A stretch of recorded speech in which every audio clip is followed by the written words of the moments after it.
Hello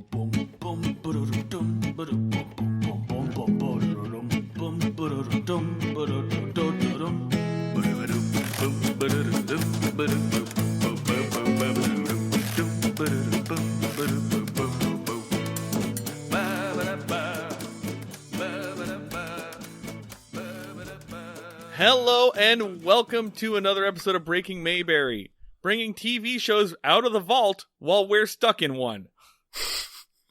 It's pretty good. Yeah. Fuck. Whenever you do a good job, I just tell you it's a good job, really taking away any mystique. Revealing that we didn't plan this at all. There's no thought process behind it. I'm one of your hosts, I'm Marty Schneider. I'm the other host, Dan Ledwig. And yeah, we are coming to you remotely this time because we can't be in the same room, because no one's allowed to be in the same room as another person right now.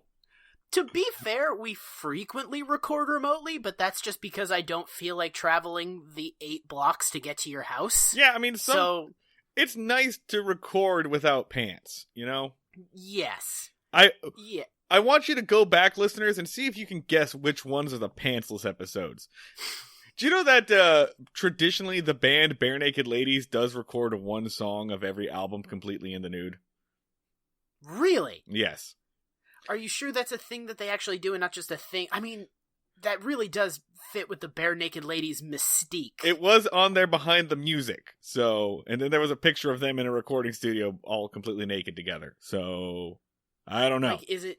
So I guess you have to listen to which songs feel really vulnerable Or like the Bare Naked Ladies seem like a couple of comfortable guys. Like they all like each other quite a lot. So I bet they're just having a good time. I bet like, I don't think 1 week was a naked song, but like maybe Falling for the First Time is a naked song. I bet that was a naked song. All right. See, I'm thinking about like the stress the playing of the music would put on your bits, like in terms of like how much it would require you to move around. Is there a lot of bass happening? Stuff along those lines. I've played guitar naked before, and you know that's not that bad. But I think drums would be the worst to play naked. Yeah, because there's a lot of like reverberation happening, like a lot of like movement. The drumsticks are smashing into something very far away from my testicles when I'm playing the drums, but it's not far away enough. Not necessarily, depending on the size. Like some people have their snare drums like right up in there, so yeah, maybe. I think drums is definitely the worst instrument to play naked. Yeah, I don't want any smashing and bashing motions happening anywhere near my exposed genitals. I think, like, as a general rule of thumb. I think keyboard/piano probably the best one to play naked, because it's no different for you. Yeah, really. Like, there's not a lot of movement. Yeah, and the instrument is not making direct contact with your body in any way, shape, or form. So... yeah. Good content! Aren't you glad you tuned in on this, listeners? Yeah. Is it better than hearing about coronavirus? Yes, but only barely. Yeah. Welcome. Here's your escape from the world. Come into the magical Narnia world of 2 guys talking about their genitals and bare naked ladies. Like escape one hell to another. Oh God. Anyway, the Bare Naked Ladies have been dead to me since Stephen Page left the band. I'm not gonna. I like the Bare Naked Ladies. I listened to Bare Naked Ladies for much of my adolescence. I do not know a single person in the Bare Naked Ladies. I feel like that runs counter to their whole deal. I'm surprised that you let it go a couple of minutes ago when I told you that A, Bare Naked Ladies have a behind the music, and B, I've watched it. I don't want it. I don't want to and C, memorize facts from it. Listen, I respect that. Bare Naked Ladies are a good band, and I will go to the mat for them. I don't want to know any of their faces. I don't even, when I, like, most bands, when I have not seen their faces, I picture what they look like based off of their music. Bare Naked Ladies are just, like, a floating sphere. I don't want to have any idea of who they are or what they look like or what their deal is. Because I feel like I'm going to see a lot of fedoras, and I don't want that. No fedoras, I don't think. Okay. The Like, lead a singer lot of of Bare Naked suspenders? Ladies looks like what's his name? The tall guy that was on the show Ed. He played JD's older brother on Scrubs. Wait, what? No, That's who that was? It looks like that guy. He just Oh, looks it like looks like him. I'm showing you telling you the type of guy. This is unlistenable. Okay, yeah, no, this we took this did a way brief- too far. We did a brief thing on Bare Naked Ladies and really got into the weeds. Again, is this better or worse than me asking you how quarantine is treating you? I mean, you and I work from home, right? So Yeah. This is like a minor pivot for me. Like, it's just, like, it's 95% of the same, except at the end of the day, oh, it's different. Right. It's just that, like, I can't do stuff on the weekend. I wasn't gonna, but I can't now. And Yeah. that sucks. Being a shut-in is fine until you have to be, and then suddenly it's maddening. But the one thing that you can do when you are, in self-quarantine is... Play Animal Crossing? God, not yet. Yeah. Oh, and Nintendo servers are down for mysterious reasons. Oh my leading God. me to believe that we are trapped in some sort of hell. Oh, good. Yeah. I was going to say you can get caught up on your favorite television shows that went off the air 50 years ago. Yeah. And you can do that with your favorite commentators. You and me. I don't know where I was going with this. The favorite commentators, the guys from Blank Check. So today we are getting into season 3, episode 7. That's right, Dan. We're doing this now. Yeah. Let's fucking end this. Let's go. Lawman Barney, which airs November 12th, 1962. Written by Aaron Rubin and directed by It's Just the Flu, you guys! Bob Sweeney. Dearest Martha, the battle continues to rage on. I fear that the general has become both drunk and mad, and the Confederate line shall never break. Day by day we get sicker and colder, and I yearn for your heaving bosom. Oh, how I wish to return home to our 2 sons, Jeremy and Matthew. Yours fondly, Bob Sweeney. Here is your one-sentence summary from Wikipedia. Barney loses his self-esteem when 2 farmers ignore his order to move their produce truck out of town.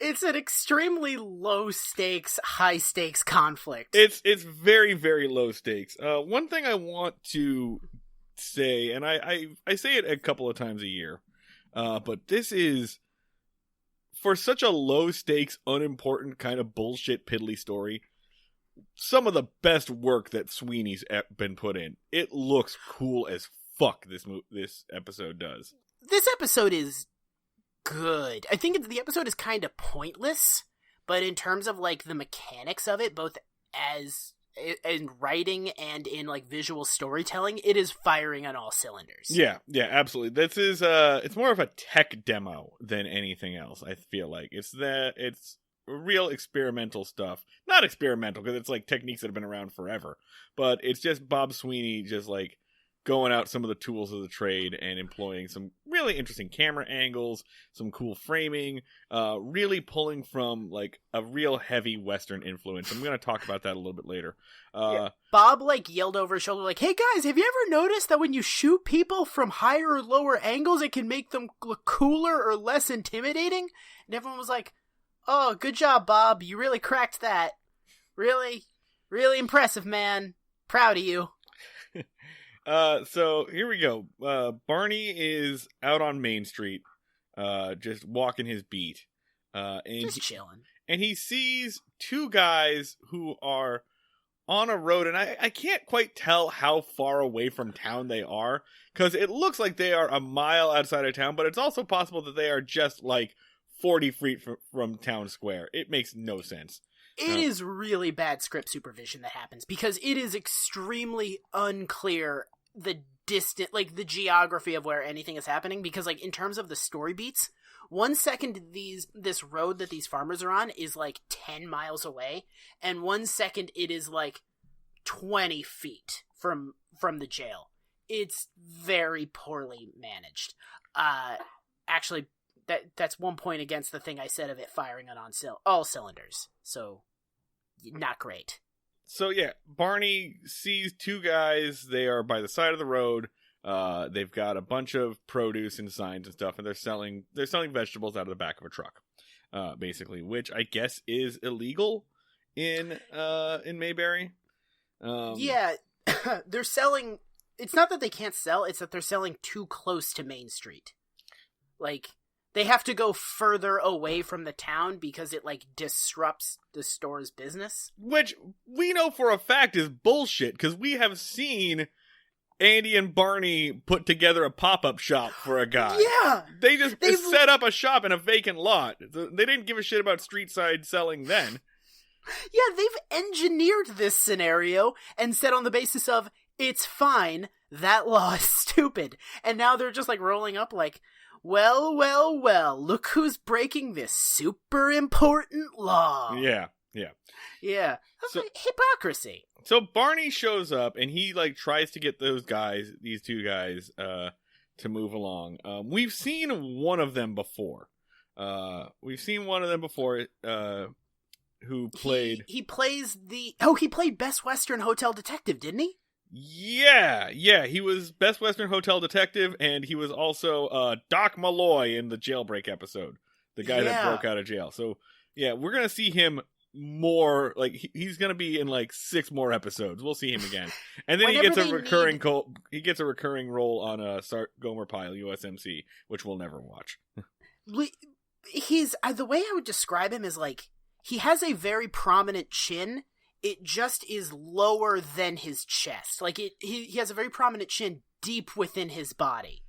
Like, his head just feels like sort of like a straight plank, like Ed from Ed, Edd n Eddy. Yeah. Oh, we've mentioned him before. He went on to play Sam the Butcher on the Brady Bunch. That was kind of his most famous Right. role. Yeah, he fucked the Brady's housekeeper a whole bunch. That's weird. Good for him. He kind of looks, in his older years, he kind of looks a little bit like Hugh Hefner.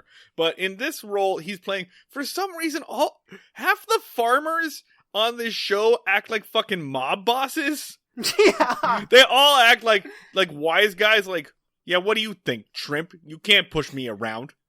You think that you can take this? Like, they're fucking bumpkins who act like they're on the fucking Sopranos. And that's what happens. Barney goes up and he, tries to get these guys to move along. Pretty nice town here. Would be a shame if I harvested some corn. Yeah, and Barney's just like, okay, you're new in town. Let me explain to you. Look, you can't sell here. Please move along. And they basically look at him and go, no. Yeah.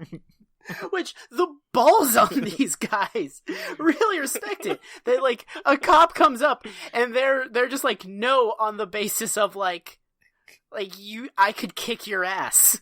Yeah. Like, that is more than 99% of human beings in America right now. Like, real, fourth grader logic on this one.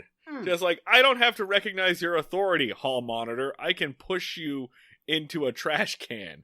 Yeah. Like, Barney Fife definitely got pushed into a lot of trash cans. If that had gone any further, a locker would have just materialized out of thin air and they would have stuffed him into it. Like, but they were kind of playing a game because he had a gun and they were just like, you're not gonna shoot me. Fuck you. You shoot me. I dare you. Shoot me. Do it. They stared him down. These farmers are badass. Yeah, they look at him, they call him lame, they make him fun of him, they're like, oh, are you a lawman? Which one are you? Are you Wyatt Earp? Oh, are you the Lone Ranger? I bet you're the Lone Ranger's horse, bitch. They take his gun and they just start playing keep away with it. Yeah, they just give him a wedgie, which is amazing because his shirt is tucked into his underwear already. Like, one of them just kind of fucks Barney's mom. It's a very prolonged, uncomfortable scene. And so that's it. And then Barney's just like, you'll see, you're gonna be sorry you mess with me, Barney Fife, and then runs away. You're not even really paraphrasing. That is verbatim what he says. He also does specifically yell, "I'm the law!" Like a dog shit Judge Dredd.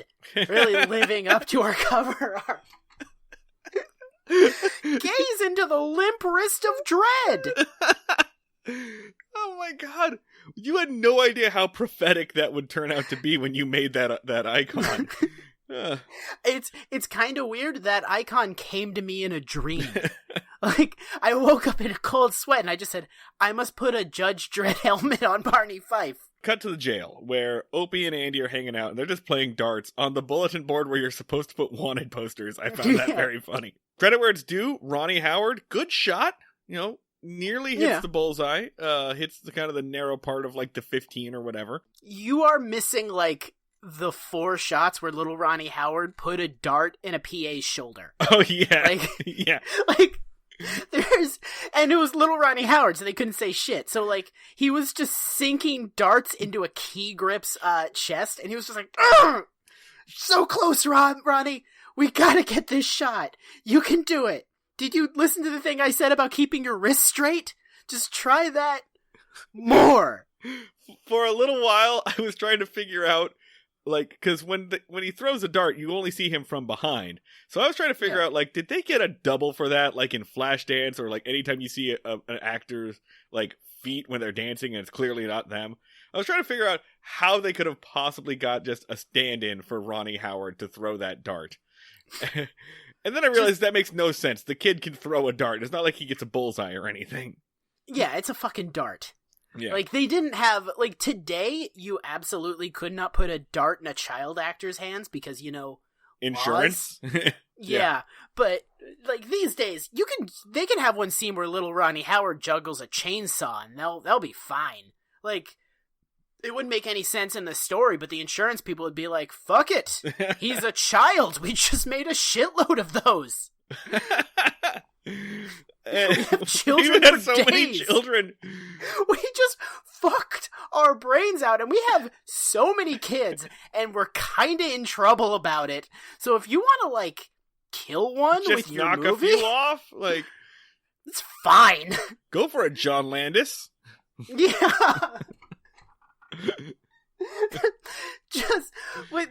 We need to unleash John Landis on the unsuspecting populace to thin out some of these fucking kids. We might have to delete that because John Landis did actually fucking decapitate 2 children. You know what? John Landis is dead and his son's a piece of shit, so I don't come at us. Fuck it, I don't care. If you don't know what we're talking about, on the set of the Twilight Zone movie, John Landis broke a whole bunch of child labor laws and safety laws and killed 2 people, including a child and a stuntman. 3 people, yeah. Yeah, he killed 2 children and a stuntman. Oh, Jesus Christ. Fuck John Landis. Andy and Opie are playing darts, and Opie is pretty good, and he's like, do you want to play for money? Andy explains the difference between an amateur and a professional. Opie's like, okay, well, I think I'd like to be a professional amateur. I want to play because I like playing, but I'd like it a lot more if I got paid. And you know what? I get it, Ope. Yeah. We're all kind of there right now. Yeah. And then Barney comes in, pouting, you're seeing all sad. Andy, like, sends Opie away. And Barney... Because Andy's like, oh shit, he's about to start firing off his gun, like, any second. Yeah. I have to get my child very far away from this place. And Andy tries to strike up a conversation. He's like, so, what's going on? You fighting with Thelma Lou? You doing okay? He mentions a time, it's like, did the laundry put too much starch in your shirt? Because last time they put too much starch in your shirt, it chafed your armpits, and you were mad all day. Just really, really hammering in the, like, old married coupleness of these two. Hey, to ease your wounded pride, do you remember this time that you were, like, a huffy little man? Just like a pug, basically? Just fiddling with your collar too much? How about that? Does that help? Yeah. He doesn't know he's doing it, but it is, like, the worst thing to hear. But yeah. So anyway... Barney gets snippy and kind of rude. Andy, like, goes out, and I don't remember what Barney throws, but he throws something. Yeah, he throws his hat or something? I don't know. It doesn't matter. Yeah. Whatever. The next thing that happens is Andy goes up onto the street, and he sees the same 2 farming vendors. And he comes up and he's like, hey, gentlemen, I just want to let you know, we want you to move along here. You know, the businesses don't take too kindly to street vendors here. So please move on up the road and find a new spot. And they start to, like, make fun of Andy. They start to try to pull that shit. And Andy's like, okay, well, move on now. He doesn't even say any reasons for him to move on. He doesn't do any tough guy shit. He's just like, No, but yeah, cool. But like, go, please. Yeah, Like, leave now. Yeah. And they kind of do like a tough guy off. They kind of do a little bit of dick swinging. And they're like, well, who says we got to move on? And Andy points at him, says, well, I say you got to move on. And then he points at his badge and he goes, better yet, this says you got to move on. They look at each other like, all right, fine, we'll go. Looks like this one isn't fooling, not this one. And Andy goes, wait, what do you mean by not this one? Yeah. They say, like, there was a skinny guy that came up here earlier. He was a clown. He was making speeches and carrying it on. And waving his arms. And then he took off like a quail. Andy gets an idea, and he says, oh, I wish you hadn't done that. Wish you hadn't done that. Now my deputy's going to play that ugly game he always plays. Insane move that basically happens here. Because he says Barney's going to gun you down. He calls him Barney the Beast, Barney the Fierce Crazy Gun. Or no, Barney the Fierce, Crazy Gun Barney, and says his move is to act scared and then just gun them down. Yeah. So basically, his plan for this is to do the terrible thing that Barney does all the time, which is pretend like Barney is a deranged killing machine. Yes. This whole episode is about enabling Barney. He, proving how well he knows his friend, he talks about Barney's nervous tics, and he's like, tell you what, he's got to tell. When he sees you, he's going to clear his throat, he's going to tug on his collar, he's going to tap on his gun, and when he does that, you better run. You better run. He scares the shit out of them, and they start, like, throwing stuff in the back of the truck. And he asks how long it's going to take for them to pack up. They're like, we'll be out of here in like half an hour. You know how this could have 100% broken? Is that, like, Barney goes up and he, like, clears his throat, tugs his collar, taps his holster, and then one of the farmers pulls out a double-barrel shotgun and just empties it in his chest. All right. It was like, he was gonna shoot me! Okay, I'm glad you brought that up, Dan. I'm glad you brought that up. Yeah. Because what I wanted to talk about is how much this episode reminds me of one of my favorite movies, a Western that came out earlier this year. Earlier in 1962. Earlier than the year we're talking about. It's called The Man Who Shot Liberty Valance with Jimmy Stewart and John Wayne. And part of the reason this episode made me think of it is because, like, anytime you do a Don Knotts impression, you're kind of just doing, like, Jimmy Stewart ramped up 2 octaves in both intensity and pitch. But I believe the formula is Jimmy Stewart, but he's trapped in a well. Jimmy Stewart, but he's being stung by bees. Yeah, Jimmy Stewart, but he's on the side of the road and he's badly hurt. Jimmy Stewart, but he just fell off a jet ski. Yeah. Jimmy Stewart came up too fast after scuba diving and got the bends. That's how you do a Don Knotts. So, okay, in this movie, Jimmy Stewart plays a lawyer named Ransom Stoddard, one of the greatest, like, movie names of all time. And he travels out to this western town to settle and to practice law, and he gets involved in some local politics. Namely, he gets involved in whether or not this territory will become a state. The anti-statehood forces are the, like, cattle barons who own all of the land, and they want to keep it open range so that they can enforce the law their way. They employ a gangster named Liberty Valance, who is terrorizing the town. He opens up the movie by beating the shit out of Jimmy Stewart, essentially. That's kind of how he... Holy shit. Yeah, with a whip. And so Liberty Valance and his gang are terrorizing the town on behalf of the cattle barons, and there's a face-off, basically, between Jimmy Stewart's character, Ransom Stoddard, and John Wayne's character, who already lives in the town, who's also a tough guy. His name is Tom Donegan. These two don't team up, per se. They kind of have, like, a healthy, begrudging respect for each other, and they both kind of have different ways to be foils for Liberty Valance. One of them does, in fact, eventually shoot Liberty Valance. That's where the title of the movie comes from. Right. It deals heavily with a lot of the themes that we see in this episode and in things that we see in the Andy Griffith Show in general, especially from here on. Because there's a lot of discussion of, like, how much force do you actually need to enforce the law? What is the law, and why is it important?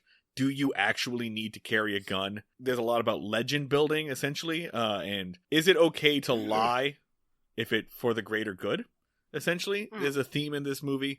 So, fantastic film, and came out earlier in 1962. It was released in May of 1962, and this is October of 1962. So I would say it's likely that the writers of the Andy Griffith Show saw this movie and took some of these themes and played it for comedic effect. In this role here, both Andy and Don play kind of the Jimmy and John Wayne parts, respectively.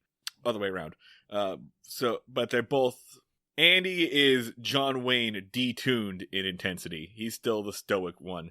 And Barney is Jimmy Stewart, really hyped up and trying to prove his masculinity. I had just a couple of... I don't know how much to talk about this movie without really spoiling it, honestly. But yeah, a big theme of this is it okay to lie for the common good? Which is also a big theme in the Andy Griffith Show. So, yeah, and so for this... I actually saw a similar comparison. And this is possibly something that the Andy Griffith Show drew off of. 2011 saw a movie called Rango come out, starring one Johnny Depp. Actually, not actually Johnny Depp. He is playing a chameleon, an escaped lizard. And he actually runs into a similar situation where he has to use deceit to bring order to a lawless western town. And that kind of gets into the morality of can you escape violence through deception, and what is deception in the larger scheme of morality. I feel like you're making fun of me. And I think it's a very somber meditation. I feel like you're making fun of me. But you're fucking right. Rango is one of the best westerns of the past 20 years. So yeah, no, I'm 100% on your side here. Yeah. I mean, they both have... fucking Rango kicks ass. Rango rules. Yeah. But yeah, no, I think it's generally the thing of, like, they're both situations where a character lies about being a tough guy as a way to prevent violence. And this episode, like, really leans in on some Western tropes. Like, they're coming up, we'll see kind of a showdown between a weakened, kind of unwilling, scared Don Knotts and the two bullies that have been terrorizing him, which is very similar to the climactic scene in Man Who Shot Liberty Valance. Fuck, I gotta see that movie. Yeah, it's available on Amazon Prime, and it's only 2 hours, so you can watch it in an evening. It's pretty good for most Westerns. Back to the jail. Andy comes in, and this is such a stupid plan. Just really setting Barney up to get fucking murdered. Andy comes in and he tells Barney, he's like, hey, something I want you to do. I want you to go over, I heard that there were some street vendors, and I want you to go and clear them out. And Barney makes up some excuse. He's just like, no, I've got too much work to do. I got to clean stuff up. And Andy goes, no, I want you to do it because... he knows that the two street vendors are scared of him now. So, basically, like, Barney tries to lie about having work to do. Andy says, like, it's your fucking job. Like, it's a very serious moment where he's like, this is your job. Go do it. And, like, Barney goes outside and he, like, nervously walks up to the street vendors. And then he does his nervous tick. And then, one of them pulls out a fucking gun and empties it into Barney's chest. With very probable cause to do so. Because the sheriff just told them that they were going to get executed in the street. End of series. Yeah. Andy has to testify in court whether or not he said that to the farmers. He is removed from office in disgrace, and Obie becomes a ward of the state. Also a plot point in Man Who Shot Liberty Valance, should point out. But yeah, so... someone adopts Ron Howard? Yes, someone adopts Ron Howard in that movie. Barney pulls up onto the street, and this is where we get the showdown thing. We should point out, like, as Dan mentioned earlier, they are playing a lot with camera angles. They shoot Barney from either the top or the bottom, depending on how big they want to make him look, how cool they want to make him look, or how small and shrunken. And in this particular frame, it's got some Old West feeling, but everything works to make Barney look so small. And Don Knotts wasn't exactly a short man, but everything like makes him look. Some of the best acting we've seen Don Knotts do, because he's like telling them to clear out. He does his nervous tics. They make him look very small, but they also give him a really long shadow. Yeah. Like,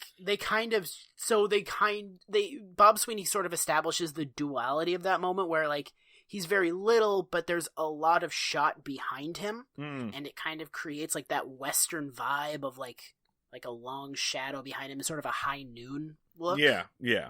But he doesn't have to do anything, because, you know, they're already afraid of him. They see him tug on his shirt and clear his throat and tap his gun, and they just run. They're like, we're going, we're getting out of here, deputy, bye. And Barney, of course, you did the worst thing you could possibly do, which was enable Barney's mania in any way, shape, or form. Yeah. Like, okay, this is another instance, and we've identified 10,000s of these. Andy's a bad friend here. Yeah. Because he has a genuine moment where, like, Barney is emasculated, and, like, he's having, like, a moment of, like, vulnerability, and Andy should be like, hey, buddy, here's what you should do. And tell him to do basically what he does at the end of the episode. Yeah. And instead, he just inflates his ego again and makes him, like, and just prolongs this situation where, like, the next time this happens, Barney is either going to actually open fire or go home and kill himself. Yeah, there's no follow through in any of these, like, thoughts. Yeah. And weirdly, the version of this where he does the right thing would have been so much easier. Sure. It's a 10-minute conversation versus, like, an elaborate lie that is held together with duct tape. I mean, honestly, none of this needed to happen. Andy could have done absolutely nothing, and the, like, same effect would have happened, right? Like, he had already gotten rid of them. He didn't need to make up that ridiculous story. And but then we would have no episode, blah, blah, blah.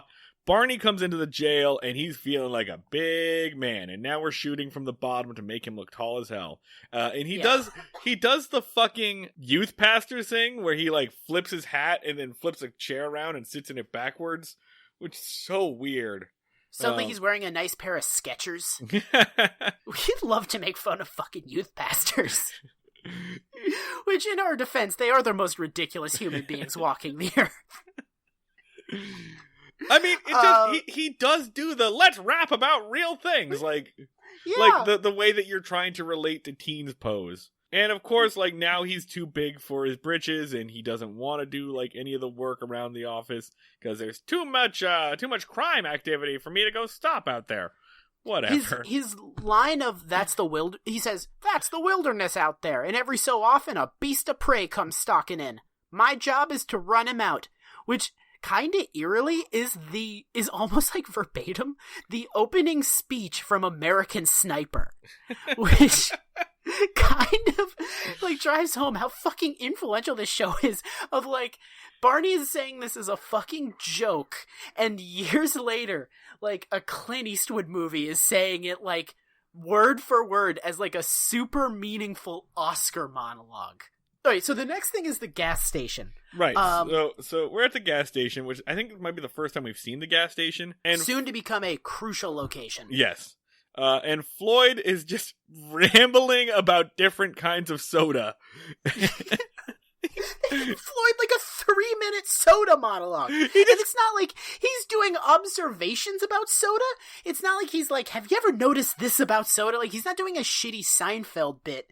He's just like, do you know that there's all these different flavors of soda? There's grape. I love me some grape. And there's orange. Ooh, orange. And, like, he's just doing, like he says a type of soda, and then he says, ooh, like, he just does a noise. It's terrible. I hate this character so much. Who loves orange soda? Floyd loves orange soda. Yes, I do. Yes, I do. We do. So he's fucking killing it. Yeah. He pulls on his collar and makes a couple of noises like he's Charlie fucking Kellis. Like, he's the worst character ever. Anyway, the pump guy is like, yeah, you know what? I got a good drink for you. How about some fucking ethanol? He hates this. He tells Floyd to go drink gasoline. To shut the fuck up. I think in the margins of this show, it's just Floyd wandering from place to place like, oh, you got a flower shop here. I love blue flowers and purple flowers and yellow flowers. And people are just like, get away from my store, you pervert. I don't know what kind of pervert you are, but you're one and you're a bad one. And I want you nowhere near my place of business. Like, it's just Floyd getting shooed away. It's every bit of Floyd's whole deal. We've tried to figure this out. It's like he's trying to hide how horny whatever is happening is making him. Yeah. You know, it's like, imagine that I had like a weird inflation fetish. You know, imagine. And then I was just walking down through the park and I saw somebody just inflating a whole bunch of balloons. And I was trying to hide how turned on I was and trying to act normal. That's Floyd with everything. And we were just walking down the street, I'd be like, hey Marty, what's up? You'd be like, this ice cream is so good. Ooh, have you had this? Oh, there's strawberries in it. I am so nuts for this ice cream right now, and it is important that I express that to you, my good friend. Floyd is a man whose fetish is everything, and he doesn't do a good job of hiding it. Floyd, there is a joke in a couple of episodes back where Floyd talks about fucking a horse. And that is like maybe top 10 weirdest things about the character. You know, honestly, now that we've cracked the code here, I almost feel for Floyd. Because, like, Dan, imagine if just, like, everything made you horny all the time, and you had to, like, be a semi-functioning member of society with a job and shit. Okay, so imagine what it's like to be 16. Like, okay, fair point. Yeah. Like, yeah, I'll just try to function while being blindingly horny at everything around me. Yeah, I'll just try to envision that. Did Floyd also have to take geometry first period? Where the fuck are we? So the vendors, the guys that Andy just told to fuck off, they pull up to the gas station. And then Barney also drives by and like honks and waves, whatever. And the vendors are just there because they want to fill up their radiator. And then the two like vendor farmers are like, "Yo, is that your deputy? We heard that he was like a real mean guy who would like shoot us." And then everyone talks shit on Barney like crazy. It just rips into him. It's Floyd, and then like the guy who works at the gas station, and then just like some guy that is just like hanging out, and they all just talk mad shit on Barney. Yeah. They're like it's like, oh, he's a killing machine, and they're just like, oh yeah, like what is he killing? Parking tickets? He's a complete bitch. Yeah. Like their lines are like, oh, he doesn't actually do any police work. He's really limp-wristed. And he's fucking lazy. Like they just dig into him. So then the vendors figure it out. They realize that they were, bamboozled essentially. And they do again some mobbed up farmer bullshit. Like, you see that deputy of yours, you tell him the two guys that are selling the vegetables are back, and we'd love to have him as a customer. So Floyd goes... They're just like, who are you? Farmers. You don't fuck with farmers. We sell produce and fruit. We got some pears to sell, and it's serious business. So Floyd, of course, goes to jail and is just like, oh, some gentleman left a message for Barney. They said that the farmers are back in town selling, and they'd love to have him as a customer. real fucking Mr. Peanut Butter vibe off of Floyd in this scene. Well, okay, so Floyd does come in and he's like, hey, like, but he's still super cheerful. He's like, hey, buddy, I fucked up so bad. I don't know what I fucked up, but I know I did it super terrible. Oh, by the way, have you tried this soda they have at the gas station? And then he does another one where he's like, oh, I've been going to this gas station. Oh, have you had a cream soda, Andy? Cream soda. Like, he does another. Like, keep it together. It's the worst character. Barney, we should point out, is not in the room. He overhears Floyd and Andy's conversation from the next room, and he starts to piece it together like, I know what happened now. Marty, Floyd is like if you were growing a Kramer in a lab, but you took him out too early. Like, he's like a proto-Kramer. Like, he wasn't done. A Kramer cake that's still soft in the middle and runny. Like, You're trying to synthesize the perfect comedic life form. You've gathered comedy genetics from all of history, but suddenly test subject 002 escapes from the lab, and you need to send it out. You need to send guards after it with like tranq guns while it rambles on about sodas it's horny for. Yeah. Okay, so Barney's in the back, and Floyd starts talking about how laughable it is that Barney is a tough guy. He's like, can you imagine? And then he bounces, and Barney comes out. Barney realizes it, and Andy's like, all right, I'm going to go deal with this. There's a big point about him not taking his gun again. And then Barney's like, can I come along? I want to deal with this properly. Yeah, Andy's specific line is, the badge does all my talking for me. Which, no, it does not, but all right. Yeah, lies do all your talking for you, but sure. And they get to the street, and Barney says, like, hey, can you pull over early? Which, again, it's a 5-second walk from their jail. Why did they need to drive there? But whatever. Barney does the junior high, like, pull over here and let me off. I'll walk the rest of the way to school, Mom. Except it's the exact opposite. He kicks Andy out of the car and drives up on his own. Yeah. He pulls up to the vendors, and then there's, like, the big showdown scene that we both referenced, where he says, like, hey, it's time for you to move. And they square up on him. Like, they, like, walk up and get real close in his personal space.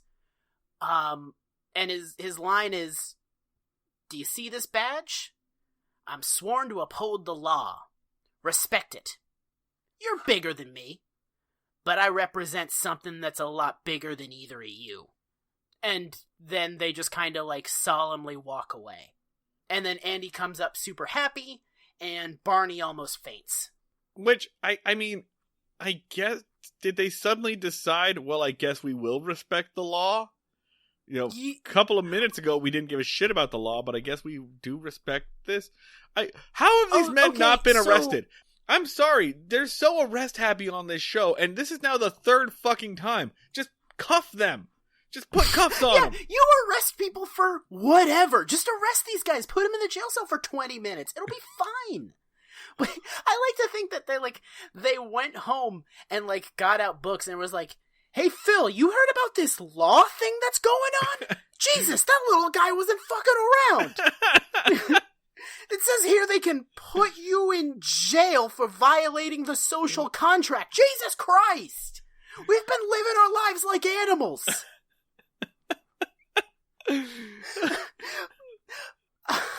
Okay, so I feel like this is something so when he says, like, I represent something that's a lot bigger than either of you, is he saying, like, hey, the law is important and good?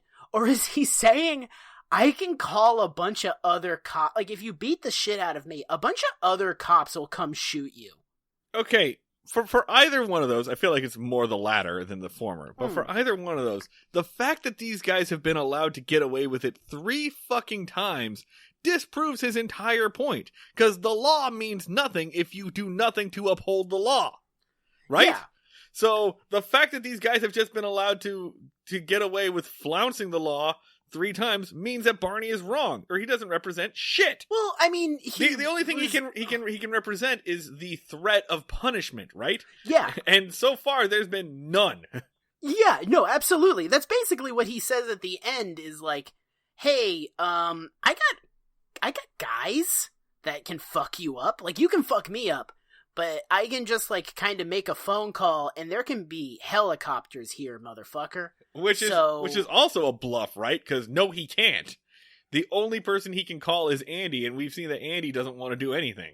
Yeah, and I don't know, they can go get shotguns or whatever. Roll for, like, bluff check, Barney. So, I mean, okay, we're finally kind of getting into the meat of Andy Griffith's anti-gun stance. Yeah. And I think as we point out, people have thought the Andy Griffith Show was anti-gun. Andy Griffith Show is anti-cops with guns. Andy Griffith Show does not have a lot of issues with people having guns. You know what, though? I'll take it. Yeah, I'll take 100%. that. It's better. Listen, Yeah. I think we're about to talk about the flaws in the Andy Griffith Show logic here and the shortcomings. It's better. The Andy Griffith Show's stance on the state of gun control in America and the arming of the police would take it in a fucking heartbeat. I'd take that deal. Yeah. Something to fucking aspire to. The framework on it is still it's closer to the way it functions in England, where it's hey, if you none of our cops have guns, but if you fuck up one of our cops with guns are gonna show up. There is still the inherent monopolization and threat of violence. It's just on a time delay. So the last scene, the stinger is... You know what, guys? You fucking know what the stinger is. You know what's gonna happen here. Let's not play this game. There's been talk of a gun. We just had a nice moment of gun control. Guess how it's fucking undermined. You just gotta guess, what does Barney shoot? So he does the whole thing hey, my gun is awesome, and if they hadn't walked away, I would have shot him. And this is notable. Barney grabs for his gun to do a fake draw, and he does shoot the tire of their car. He misses Andy's leg by nothing. Yeah, he's he is standing right next to Andy, and by all accounts, if we pulled up some game film and did some John Madden tracking of angles and shit and drew on there, he should have shot Andy right in the kneecap. It makes no sense. He brushed Andy's leg hair with that fucking bullet. Andy was "Aw, man, you shot our tire," and he should have been "Jesus fucking Christ! Yeah. Why do I believe in you for a second? Why do I give you a second of faith? Oh my God, you just almost took my leg clean off! Fuck! Jesus fucking Why shit. do I keep doing this to myself? Am I crazy? I'm in constant danger and I keep forgetting it. And then end of episode. And that's it. Yeah, that's the end of the episode. It was a stupid episode. Nothing really of any importance happened. But we got some cool shots out of it. Something I should point out from the ultra reliable Mayberry wiki, in their notes/trivia, until the premiere of the show Hot in Cleveland in 2010. Great start. Any reference to the TV show Hot in Cleveland is automatically funny. Until the premiere of Hot in Cleveland in 2010, a 2000 airing of this episode was the most watched episode in the history of the TV Land network. How the fuck do you even know that, Mayberry Wiki? Yeah. How do you know this? Someone on the Mayberry Wiki has an inside source at TV Land. Actually, that's incredibly leaks. Believable. That's, yeah. Yeah. I would never believe anything more than that. Yes. Hey, give me that hot goss, Ted, who works in the accounting department at TV Land. Oh, well, get this. Until, you know how popular this one episode of TV, of the Andy Griffith Show was? Guess what? Fucking Hot in Cleveland knocked it off. And I was oh, the people have to know about this shit. So yeah, there we go. A little bit of a trivia about this episode from the ultra-reliable Mayberry Wiki. Ratings! How good is this episode, Dan? Andy Meter? I don't know. My feelings on it have gone up and down over the course of recording. I'm gonna it has some good shots. I feel it has a nice little con, which I always like in an Andy Griffith Show episode. But on the other hand, everything Floyd says and does with his body. So I'm gonna put it a 6. I was also gonna say 6. I just didn't like this episode that much. It's dumb. There's not really much point to it, but yeah, there's some cool elements. And then Barney Meter, how weird and gross is this? I mean, it scores a couple of points for ever enabling any of Barney's behaviors ever. So, but not too many. Man, I'm looking at the gallery for this, and there are just some kick-ass shots that I'm gonna like probably post on Twitter. Four for me. I'm not probably three on a FIFO-meter, like just by default, really. Let's see. So, I don't know. Floyd made me very uncomfortable. Like, yeah, but there's not anything like morally gross about Floyd. It's just viscerally gross. I don't know. It was really like. It was like someone making eye contact with me in the urinal. Like, I felt uncomfortable and unsafe watching this episode, which I feel like makes it morally reprehensible. So I'm going to put it at probably a 7. All right, sure. A 7 because Dan needed an adult for this episode. Whatever. Yes. Yeah. So that's it. That is it for this episode. And that's it for this episode of Breaking Mayberry as well. Always remember, if you like what you hear, if you like what's going on, remember to like and subscribe, and you can really help us out by giving us a rating or a review on the podcatcher of your choice, but preferably Apple Podcasts. That gets us into search engine results and helps us pop into other people's earbuds. We are the number 22 podcast in the TV and film category in Ireland. For a little bit. Listen, I want, over the course of this quarantine, I have a few goals. I'm going to finish a screenplay. I'm going to, probably learn how to cook some new stuff. But the number one goal is, I'm going to fucking be the podcast king of Ireland if it fucking kills me. I know. I'm going to rule I'm going to rule that aisle with an iron podcast fist, and you people need to deliver me there. I know for a fact it's just two guys that I know in Ireland. Hi, Niall. Hi, Dwayne. Niall and Dwayne call people. Anyway, so that's that. The music you heard was by Max Ludwig, who is on Twitter as Sleep Talkie. You can get at us on the internet. We are at Break Mayberry on Twitter, Facebook.com/Breaking Mayberry, Instagram, Breaking Mayberry, Breaking Mayberry on, I don't know, Clout? Let's get a fucking Clout account. On Twitter, I am at Schneid Remarks. That's SCHNEID Remarks. I'm on Twitter at the Luds 2Ds.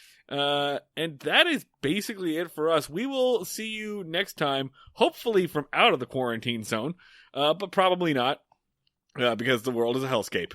World's a hellscape. Good night, everyone. See y'all down at the fishing hole. The great closer.